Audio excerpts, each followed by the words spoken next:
到了病房，大咪直接跳到了病床上，目不转睛盯了床上的齐云胜半天，叹了口气又下来了。我以为齐云胜是因为不能回到自己身体里的事而担心，轻声安慰道：你别着急，先把设计你的人抓到再想回去的办法吧。谁知他摇了摇头，语气有些沉重。就是我回不去，林路也能把公司打理好，我担心的是他再被盯上。我不禁咂舌，这上流社会的人咋就这么复杂呢？不是我坑你一下，就是你搞我一下，这也不是我能操心的事，我还是做好本职工作吧。到卫生间打了盆温水，准备给他擦拭身体。几天下来，我已经没有了第一次时的紧张，很是熟练的给他擦脸擦手。解开病号服口子的时候，大咪突然发声：你住手！我拿着毛巾不解的看着他。你每天都看我的身体，不然你会臭的，你以为我愿意啊？我没管他，继续解扣子，3下5除2把上身擦完了。到了下半身的时候，挑眉看着大咪，然后在他惊愕的目光下拔下了齐云胜的裤子。你……大咪的声音戛然而止，松了口气，然后摇着尾巴趴在了一旁。我忍俊不禁，有了第一天的尴尬，我特意和林路说给他找条大裤衩穿上。林路当时的表情十分精彩，我恨不得找个地缝钻进去。所以现在病号服下面总不是真空的了。收拾完以后，我窝在沙发里刷视频，大咪也凑了过来。我刚想上滑视频，猫爪就按在了屏幕上，直到这个视频刷完，它才顺势上滑。你不是说刷视频是在浪费生命吗？我好笑的看着目不转睛盯着手机屏幕的大咪揶揄道。猫的一生很短暂，还是尽量丰富一些吧。这蹩脚的借口让我不得不佩服齐云胜的狡辩能力。想来也是，在做猫之前，作为盛光集团的总裁，他每天的生活应该都是在工作吧。刷视频这种事对他来说确实挺浪费时间的。我把手机丢给他，让他自己看，我则去了护士台找护士聊天。本来晚上我准备回家，但是大咪说什么都不走，我只能收拾了一下陪护床，准备凑合一夜。大咪就趴在他自己的身体旁边，像是一个守卫。迷迷糊糊中，我听到了病房的门被打开了，一个身穿白大褂、戴着口罩的男人走了进来。我来给病人检查身体，这里怎么有只猫？男人口罩下的声音有点闷闷的。我看了一眼手机，凌晨2点，这个时间检查身体。大咪此时站在病床上，警惕的看着来人。医生，怎么这个时间检查身体？我赶紧起身站在了病床前，用身体挡住了他。白大褂有些不耐烦，挥了挥手说：一直都有的，今天晚上怎么有人陪床了？我更加的警惕，因为我今天和护士聊天的时候明确知道，齐云胜所有的检查都是在白天进行。而且这个人最可疑的地方就是，他竟然不知道我今天是带着猫来医院的。林路明明特意打过招呼的。大咪也感觉不对劲了，整只猫站在了躺在病床上的齐云胜身上。楚念恩，给林路打电话。我面不改色，手偷偷背在身后，解了锁以后就让大咪用猫爪操作。白大褂见我一直挡在齐云胜身前，下意识看了一眼病房的门，似乎在躲着谁。快让开，我要给病人检查身体了。他的语气实在不像是一个救死扶伤的医生，我想到了今天大咪的不安。我脚步慢慢的挪动到了床头，想要伸手按医护铃，还没等按下，一道寒光闪过。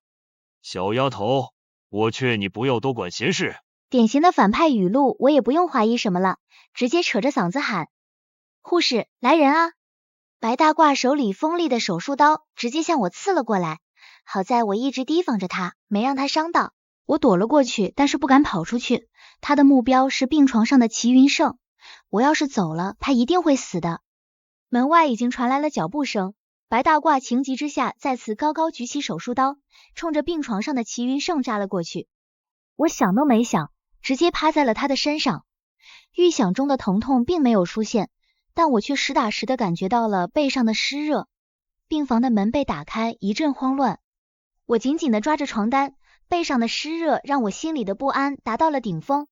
大咪，大咪，我呼喊着大咪的名字，希望他能从一旁突然跳出来，用不耐烦的语气说：女人，你好聒噪啊！虚弱的声音从我的背后传来。真的是他在背后替我挡了一刀。我抱着满身是血的大咪泣不成声。你傻啊，你一只猫干嘛这么拼啊？大咪语气虚弱，眼睛都快睁不开了，却还强打着精神和我斗嘴。你不是更傻，用自己的身体给植物人挡刀子。那个白大褂已经被及时赶来的林鹿控制起来了。我抱着大咪飞奔出去。大咪，你不要睡，我们马上就好了。对不起啊，你保护了我的身体，我却没有保护好你的猫。这是他被带到处置室的最后一句话。我满手鲜血蹲在走廊，任由眼泪掉落在地板。林鹿走了过来，递给我一包纸巾。先擦擦吧，它是只勇敢的猫。我抬起头，坚定地说，不，它不仅仅是只猫。大咪没死，它肚子上的肥肉救了自己一命。医生当时还说，还好这猫胖，不然那一刀下去一定会伤到内脏的。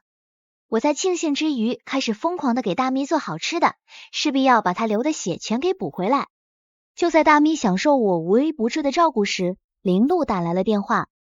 楚小姐，害阿胜的人找到了，但是他受伤的事也传了出去，现在公司情况很不稳定。一直担心的事情还是发生了，但是我没想到林鹿打电话来，竟然是想让我以齐云胜的未婚妻身份接管公司事务。挂断电话，我和大咪大眼瞪小眼。怎么办啊？你不是说林鹿是你最值得信任的人吗？他这么做是谋朝篡位啊！大咪轻嗤一声。他要是想谋朝篡位，你那天早就没命了。他应该是怕公司说闲话，才推你上位的。我指了指自己的鼻子，总觉得自己是个炮灰，哪怕心里万分想要拒绝，但是在齐云胜的劝说下，我还是接下了这个烂摊子。我从一个小小的文员到月薪10万的护工，再到现在的代理董事，可谓是飞上枝头变凤凰了。我也成为了第一个带猫上班的代理董事，毕竟我对公司事务真的一窍不通。第一天上班，面对董事会上一群半百的老人家，我底气不足，只能手上动作飞快的撸猫。董事们看我的目光充满了质疑。你最好收敛一下小动作，要不你家猫迟早会秃的。齐云胜清冷的声音从大咪身上传出来，董事们一听猫还叫了，脸色更是不愉。我脸上带笑，尽量不动嘴唇，低声说，你现在还有心思开玩笑，也不知道你平时面对这些人是怎么过来的。这回他倒是没再说话，猫眼巡视了一圈，发出一声轻哼。哪怕董事会有意为难，但是林鹿不知道从哪搞到了有齐云胜亲笔签字的授权书，他们也无话可说。会议结束，我瘫倒在椅子里，身上出了一层的冷汗。我觉得我挺不了多长时间，这些人就是人精啊，一个个跟要吃了我一样，你还是赶紧想办法吧。我有点退缩了，万一齐云胜找到了回到自己身体的方法，而我却把他的公司弄没了，这可怎么办？不用担心，万事有我。齐云胜说到了，也做到了。外人看来，我每天处理公司事务游刃有余，再棘手的问题在我手里都能轻而易举的解决。只有我知道，这些事都是齐云胜替我做的，我每天只要负责坐在他的位置装装样子就好。我晃了晃玩游戏玩得酸胀的手指，支着下巴欣赏一只猫在一堆文件里翻阅的模样。别说，配上一张严肃的猫脸，还真像那么回事。我似乎能把现在的大咪和躺在病床上的齐云胜组合成一个人，就好像是齐云胜本人在工作。我想，那种画面一定要比一只猫养眼吧。我第一次真心的想要让齐云胜醒来，而不是因为他醒来，我的大咪就能回来。或许我的目光太过炽热，齐云胜转头和我对视上，你能把你那个花痴的眼神收一下吗？口水都流出来了。大咪嫌弃的转过身，继续工作。我慌乱的擦了擦嘴角，结果什么都没有，才知道上了他的当。在大咪的帮助下，公司股票逐渐稳定，而我这个盛光集团总裁未婚妻的名声也打了出去，不少人来巴结我。短短1个月，我听了这辈子都不可能听到的各种阿谀奉承。更有甚者，知道我每天带猫上班，还要送我一只血统纯正的母猫，但是被大咪呲着牙吓跑了。有夸赞就有诋毁，不知从哪里传出来了一种声音，齐云胜的车祸是我设计的，为的就是这偌大的盛光集团。林鹿来到我的办公室商量办法，可我就是个草包美人，真正的大佬正在吃猫条呢。我现在有点后悔了，如果不趟这套浑水，是不是就不会有现在的局面了？林鹿还没说话，大咪就开始喵喵上了。水浑了不是因为你，而是因为本来就浑，正好可以趁着这次机会，把那些起了歪心思的一网打尽。林鹿也是这个意思，但我觉得还是齐云胜的说法让我心里能舒服一些。顶着巨大的压力，我抱着猫来到了会议室。那些虎视眈眈的人第一枪就打在了我怀里的猫身上。代理董事可不要玩物丧志啊，天天抱着猫像什么样子？一个地中海董事语气不善，其他人也跟着点头附和。虽然我很想怼他们一句，没了这只猫，公司早倒闭了，但是还是按照齐云胜说好的，不理他们，先让他们蹦跶一阵。我的不理睬，让刚才那个地中海董事犹如一拳打在了棉花上，郁闷的给其他人使了眼色。有人赶紧出来当和事佬。楚小姐也应该听到了外面的风言风语，作为公司的元老，我们是不相信的，但是人言可畏呀。好吗？直接叫上楚小姐了。他们这些冠冕堂皇的话我也能听懂，无非就是想让我下台罢了。我抱着大咪的手紧了紧，毫不示弱。你们想要怎么样？直说吧。我们也是为了公司好。楚小姐虽然是总裁突然冒出来的未婚妻，但是真假谁又能证明呢？我们怀疑你伪造委托书，在我们报警之前，你还是自己走吧。地中海说话一点都不客气，直戳我心里最虚的点。我险些站不稳，还是林鹿扶了我一下。就这一下，更是让这帮老家伙抓住了把柄。林秘书和楚小姐的关系似乎十分亲密啊，真是让人不得不多想。你们胡说什么？我矢口否认，他们这是为了达到让我走的目的，已经不择手段了。大咪在地中海污蔑我的时候，在我怀里就有些暴躁了。我不断的安抚他，但还是气得手发抖。大咪像是一颗小炮弹，直接从我怀里弹射出去，尖锐的爪子直接冲着地中海挠了过去。它的速度太快，我甚至没反应过来，它就已经开始疯狂的撕扯地中海了。大咪，我尖叫一声，想要上前抓住它，可还是慢了。恼羞成怒的地中海一巴掌把大咪扇开，直冲窗户飞去，留下了一声凄厉的猫叫。我趴在窗前，目眦尽裂，只能眼睁睁的看着大咪狠狠的摔在了地上，血液慢慢流出。而罪魁祸首根本没有罪恶感。楚小姐，你这是纵猫行凶。我转身对上一脸愤怒的地中海，身侧的手死死的攥着。纵猫行凶？好，那我就让你知道什么是杀猫偿命。在其他人耳中，大咪坠楼前那一声凄厉的惨叫是惊恐，只有我知道，他告诉我文件。我让林鹿去办公室把大咪提前准备好的文件拿了过来，一把摔在了地中海众人面前。好好看看里面的东西吧。我环视了一圈，在座的各位有一个算一个，都跑不了。林秘书，剩下的交给你了。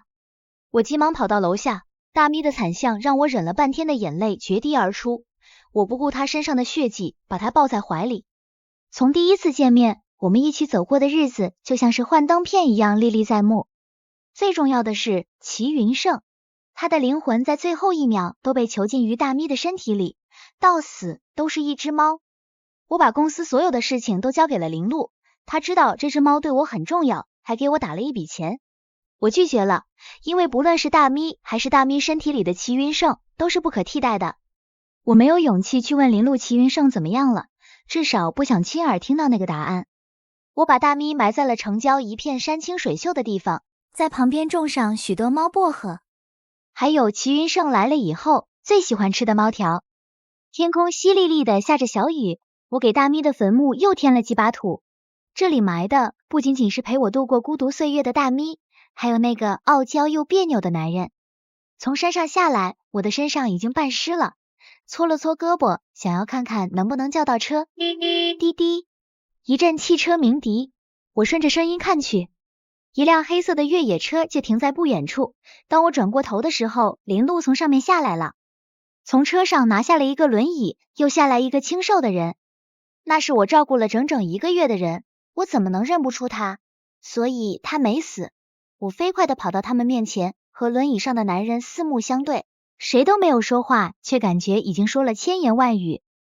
楚小姐啊，你可让我们好找，还是阿胜了解你，知道你一定在这儿。林路递给我一把雨伞，我没接，但是头顶却出现了另一把，是轮椅上的齐云胜。